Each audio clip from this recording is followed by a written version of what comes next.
Everyone, welcome to Atri chemistry classes. जैसा कि हमने अनाउंस किया था कि हम नीट पीवाईक्यूज लेकर आएंगे। 10 इयर्स के ये होंगे।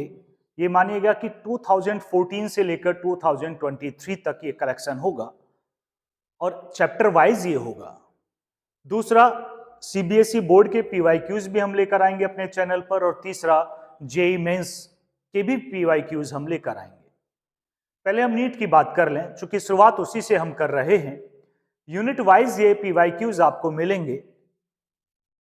मतलब पहले केमिस्ट्री में यूनिट सॉल्यूशन के, फिर इलेक्ट्रोकेमिस्ट्री के, फिर काइनेटिक्स के, फिर आगे बढ़ेंगे तो डी&एफ के, फिर कोऑर्डिनेशन के। इस तरह से आपको ये दिए जाएंगे। वैसे ही सीबीएसई बोर्ड के 10 इयर्स के सारे क्वेश्चंस पीवाईक्यूज भी हम इसमें शामिल करेंगे। मतलब इसमें नहीं, अलग से वीडियोज लाएंगे, अलग प्लेलिस्ट होगी उसकी, इसकी अलग प्लेलिस्ट है। ये इंफॉर्मेशन मैं ऑलरेडी आपको दे चुका हूं। जेई मेंस के भी लेकर आएंगे। ये वन शॉट हो गए, मतलब एक ही बार में एक पूरे चैप्टर के पीवाईक्यूज हम डिस्कस करेंगे। लेकिन जेई मेंस में संभव नहीं है। आप जानते हैं बहुत सारे पेपर होते हैं, 2 बार ये पेपर, एक बार तो 4 बार हुए थे, तो कलेक्शंस बहुत ज्यादा है, तो एक वीडियो में समराइज करना बहुत समय लगेगा। तो इसलिए उसके तो डिवाइडेड होंगे, एक यूनिट 3 या 4 वीडियोस में पूरी हो पाएगी, लेकिन बाकी वन शॉट है। सीबीएसई बोर्ड के भी 10 ईयर वन शॉट में ही आपको मिलेंगे, एक ही बार में पूरा चैप्टर। चलिए स्टार्ट करते हैं। नीट के पीवाईक्यूज हैं और यूनिट सॉल्यूशन है। लगभग जब तब भी पेपर होता है तो सॉल्यूशन यूनिट से एक क्वेश्चन जरूर ही दिया जाता है नीट में। ठीक, तो वो क्वेश्चन कौन सा है ये हम बात करेंगे। और हाँ, अगर आप कोई बुक कलेक्ट कर रहे हैं नीट के प्रीवियस ईयर क्वेश्चंस की, तो कई बार क्या होता है, मान लीजिएगा क्वेश्चन है डाल्टन्स लॉ का, क्योंकि Henry law Dalton's law solution में भी है, तो इसमें भी इंक्लूड कर देते हैं, वहां भी इंक्लूड कर देते हैं। तो बुक कैसे करती है, हमने वो रेक्टिफाई कर दिया, अलग कर दिया, फिल्टर कर दिया है उन्हें। चलिए पहले क्वेश्चन पर आते हैं। ये 23 नीट 2023 मतलब लास्ट ईयर का ही है। क्वेश्चन क्या है, which among us the following aqueous solution of electrolytes will have minimum elevation in boiling point? Choose the correct option. Minimum boiling point, माफ कीजिएगा, elevation in boiling point. Minimum elevation in boiling point का मतलब है delta TB की value सबसे कम। Delta TB होता है आई के बी एम। के बी चूंकि एक ही सॉल्वेंट है, कांस्टेंट है, तो आपकी वैल्यू किस पे डिपेंड करेगी, आई की वैल्यू और कॉन्सेंट्रेशन के मल्टीप्लीकेशन पर। कॉन्सेंट्रेशन या मोलरिटी में ना देकर मोलरिटी में दी है, तो वही आप कंसीडर करेंगे। चलिए चेक करते हैं। चारों ऑप्शंस स्क्रीन पर हैं आपके। आपको केवल करना क्या है, सीधे डेल्टा टीबी डायरेक्टली प्रोपोर्शनल आई इंटू कॉन्सेंट्रेशन मल्टीप्लाई करना है। आप 100% आयोनाइजेशन मानेंगे, अल्फा की वैल्यू 1, तो एन और आई की वैल्यू बराबर होगी। NaCl, एन की वैल्यू 2 है, तो आई की वैल्यू भी 2, इसके लिए भी आई की वैल्यू 2, इसके लिए भी आई की वैल्यू 2, और इसके लिए भी आई की वैल्यू 2। इन चारों में आई की वैल्यू 2 ही है। कॉन्सेंट्रेशन से मल्टीप्लाई कीजिए, 0.05 इंटू 2, ये आ गया 0.1। दूसरे को मल्टीप्लाई कीजिएगा, ये आ गया 0.2। तीसरे को मल्टीप्लाई कीजिएगा 0.2, फोर्थ को मल्टीप्लाई कीजिएगा 2। तो डेल्टा टीबी की वैल्यू सबसे कम है फर्स्ट के लिए, तो ऑप्शन फर्स्ट करेक्ट है। तो डेल्टा टीबी की वैल्यू सबसे कम पूछी थी और वो ए का है। सबसे ज्यादा पूछा होता तो वो डी का आंसर होता, और इक्वल पूछा होता तो बी और सी की डेल्टा टीबी बराबर होगी। चलिए क्वेश्चन सेकंड पर हम चलते हैं। बहुत समय नहीं लगता, नीट के क्वेश्चंस आसान होते हैं कंपैरेटिवली जेई। पहले जेई और नीट का लेवल एक होता था, लेकिन कुछ सालों में देखने को मिला है कि नीट का लेवल बिल्कुल बोर्ड के जैसा है। अब बोर्ड पर फोकस करते हैं, सीबीएसई बोर्ड, एनसीईआरटी आप प्रॉपर थोड़ी पढ़ते हैं, तो आप नीट करने में सक्षम हैं। क्वेश्चन है ये 21 का है, नीट 21।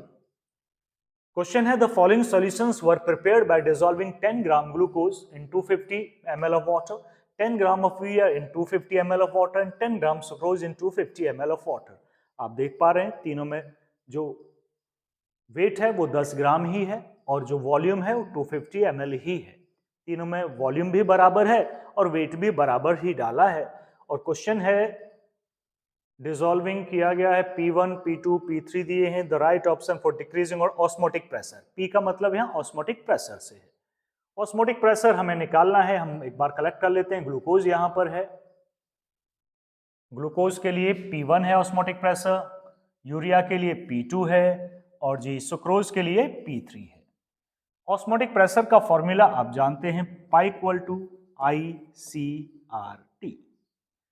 एक ही टेम्परेचर पे वर्क हो रहा है, T कांस्टेंट है, R भी कांस्टेंट है। I तीनों में ग्लूकोज के लिए I की वैल्यू 1 है, यूरिया के लिए भी I की वैल्यू 1 है और सुक्रोज भी डिसोसिएट एसोसिएट नहीं होता, इसके लिए भी I की वैल्यू 1 है। ये एबनॉर्मल है ही नहीं, तो I 1 है। तो I इक्वल है, R इक्वल है, T इक्वल है, यानी कि आपकी पाई की वैल्यू कॉन्सेंट्रेशन पर डिपेंड करेगी। कॉन्सेंट्रेशन होगी आपके मोल्स अपॉन वॉल्यूम, और जी मोल्स किसके बराबर आप रखेंगे, weight upon WB upon MB लिख लेता हूं, और वॉल्यूम मैं लीटर में यूज करूंगा। तो आप जिसकी कॉन्सेंट्रेशन ज्यादा, मैं कॉन्सेंट्रेशन निकाल रहा हूं पाई उसके लिए ज्यादा, तो मैं इसे पाई नहीं, मैं इसे कॉन्सेंट्रेशन मतलब मोलैरिटी बोलूंगा। मोलैरिटी का ही मैंने फॉर्मूला लिखा है, जिसके लिए C मतलब कॉन्सेंट्रेशन मतलब मोलैरिटी ज्यादा, उसका ऑस्मोटिक प्रेशर भी ज्यादा। वेट तीनों का बराबर है जी, हाँ 10-10 ग्राम है। वॉल्यूम भी तीनों का बराबर है, 10-10 ग्राम है। तो बस मोलर मास आपको देखना है, ज्यादा मोलर मास कॉन्सेंट्रेशन कम, कॉन्सेंट्रेशन कम तो फिर ऑस्मोटिक प्रेशर भी कम। तीनों में मोलर मास का ही क्वेश्चन है। ग्लूकोज का मोलर मास होता है 180, मुझे याद है, आप फॉर्मूले दिया है निकाल सकते हो। यूरिया का होता है 60 और जी सुक्रोज का होता है 342। सबसे ज्यादा मोलर मास सुक्रोज का है, तो सबसे कम कौन सी मोलैरिटी इसी की आएगी, क्योंकि कम कॉन्सेंट्रेशन आएगी तो ऑस्मोटिक प्रेशर भी कम इसी का होगा, यानी कि P3 सबसे कम वैल्यू वाला है। अभी देखेंगे, हम लिख लेते हैं यहां P3 सबसे कम। अब सबसे ज्यादा होगा फिर यूरिया P2 वाला, और बीच में आ जाएगा आपका P1, P2, P1, P3। अब देखते हैं ऑप्शन कौन सा मैच करता है। लीजिए जी, ऑप्शन आपको मिल गया, P3 सबसे कम, देन P1, देन P2 सबसे ज्यादा यूरिया। तो ऑप्शन बी इसका करेक्ट है। आप मुझसे पहले कीजिएगा, कोशिश कीजिएगा। तो सिंपल क्वेश्चन था, वो तो मुझे एक्सप्लेन करना पड़ा, इस वजह से समय लग रहा है। आगे बढ़ते हैं, पूरी देखिएगा वीडियो, बहुत ज्यादा बड़ी नहीं है, ज्यादा क्वेश्चंस भी नहीं है, एक क्वेश्चन पर ईयर मान लीजिएगा। एक और है 21 से ही है, the correct option for the value of vapour pressure of solutions at 45 degree centigrade with benzene 2 octane in molar ratio. Benzene है 3 मोलर रेशो में, ये 2 है, तो मैं मोल फ्रैक्शन निकालूंगा तो मैं मोल ही मान लेता हूं। ये 3 मोल, इसके टोटल 5, 3/5 यह आ जाएगा 0.6। तो बेंजीन का मोल फ्रैक्शन हो गया 0.6 और जी ऑक्टेन का मोल फ्रैक्शन हो गया 0.4। ठीक है, अब आगे बढ़ते हैं। बेंजीन का जो वेपर प्रेशर है 280 है, 280 0.6 इसमें हम कर देंगे इसे मोल फ्रैक्शन, तभी तो राउल्ट्स लॉ के हिसाब से निकलेगा। राउल्ट्स लॉ क्या है, बेंजीन है तो मैं बेंजीन लिख लेता हूं, बेंजीन का vapour pressure initial into its mole fraction, वही फॉर्मूला लगाया है। आप ये लिख सकते हैं P0 into its mole fraction of benzene. 280, 0 हटा दीजिए, पॉइंट हट जाएगा, 6 8 जा 48, आई थिंक 168 है। मैं एक बार कैलकुलेशन कर लेता हूं, मेरे पास तो कैलकुलेटर है। कितना था जी, ये 280 था, 280 इंटू 0.6 168 आ गया। दूसरे का और निकाल लेते हैं, दूसरे का मोल फ्रैक्शन 0.4 है, ऑक्टेन 420, यही फॉर्मूला है। 420 इंटू 0.4, पॉइंट से 0 हटाए, 4 2 8, लीजिए 168 इसका है। 168 दोनों का बराबर है, जोड़ दीजिएगा 168 प्लस 168, 168 प्लस 168,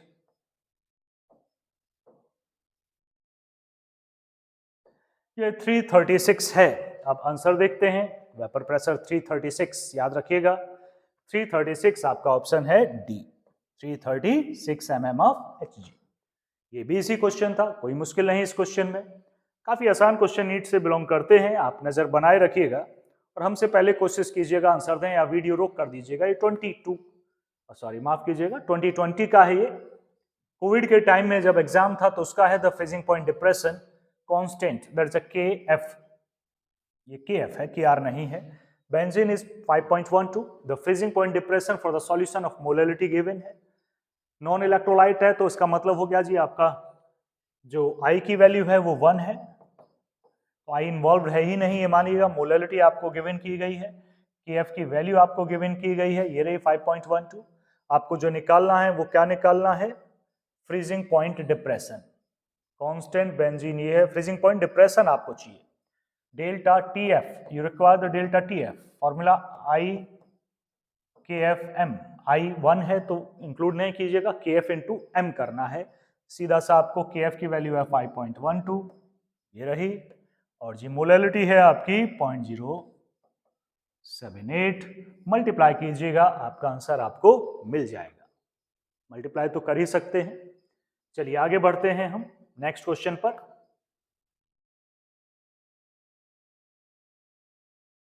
ये भी 2020 का है।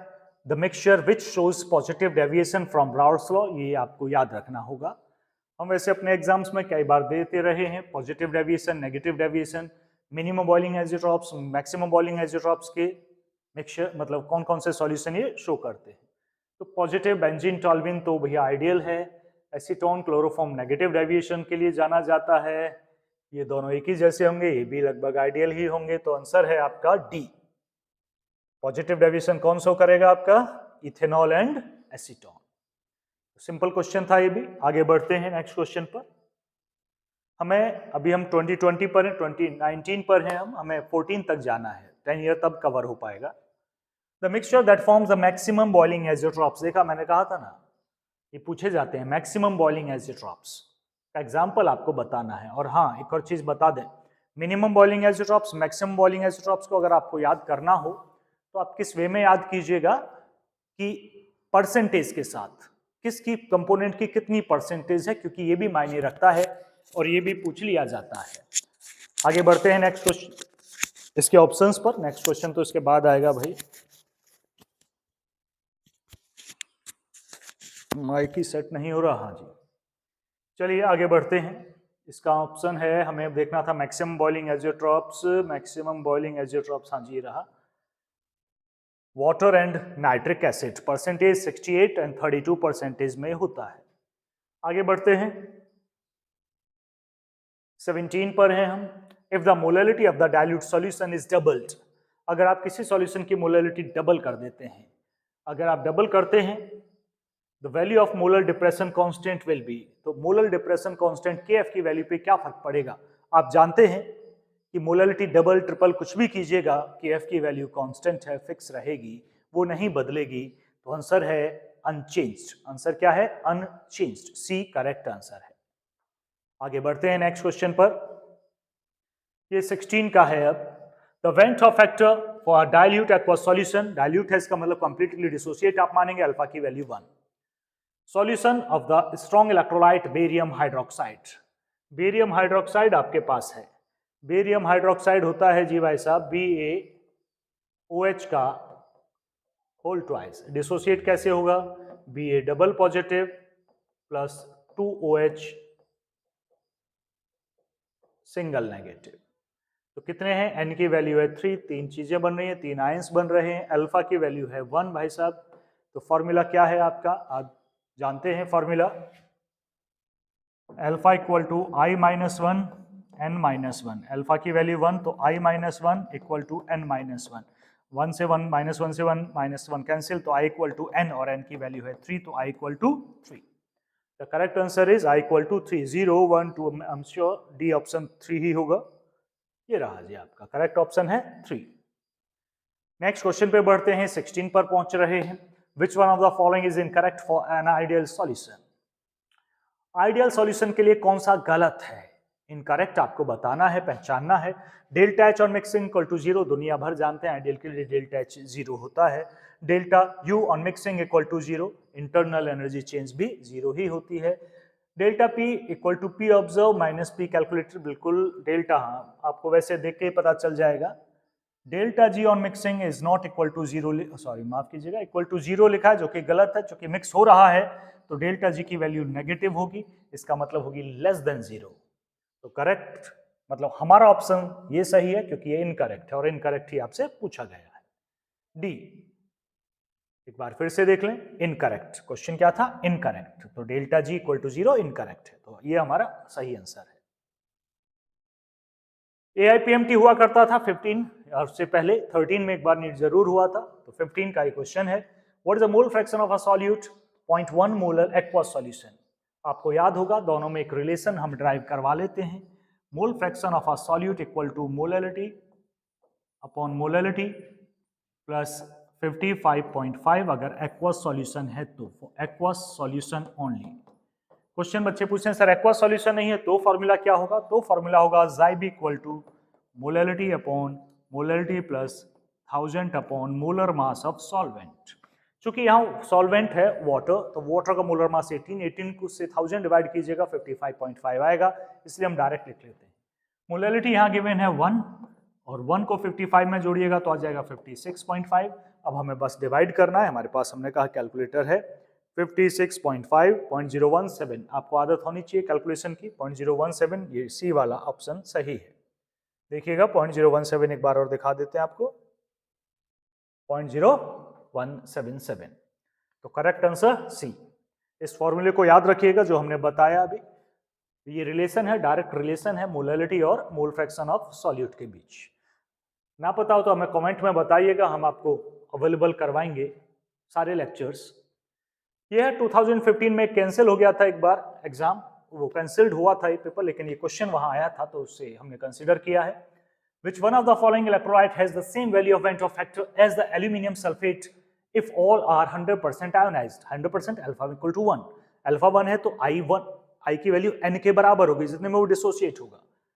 एल्यूमिनियम सल्फेट को डिसोसिएट अगर आप कर रहे हैं, मैं डायरेक्ट लिखता हूं तो 2 Al बनेंगे 3 पॉजिटिव और जी 3 SO4 बनेंगे 2 नेगेटिव। तो ओवरऑल हो जाएगा भाई साहब आपका 2 और 3 5, तो I की वैल्यू इसके लिए है 5, N की वैल्यू 5 तो I की वैल्यू भी 5।